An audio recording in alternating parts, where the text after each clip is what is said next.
জগদ্ধাত্রী পুজোর আন্তরিক প্রীতি শুভেচ্ছা অভিনন্দন। যারা কৃষ্ণনগরবাসী তাদেরকেও এবং যারা কৃষ্ণনগরের বাসিন্দা নন তাদেরকেও। আমি চলে এসেছি, আজকে থেকে শুরু করলাম আমাদের কৃষ্ণনগরের ঐতিহ্যমণ্ডিত জগদ্ধাত্রী পুজোর পরিক্রমা।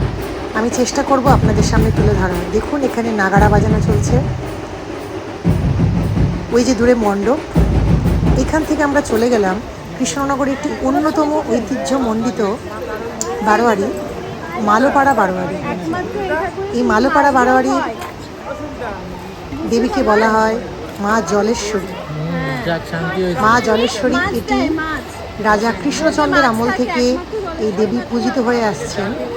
এনার বৈশিষ্ট্য, এই দেবীর সামনে পুজোতে মাছ দেওয়া হয় এবং এখানে সাজসজ্জা স্বরূপ মাছকে ব্যবহারও করা হয়। ধন্যবাদ।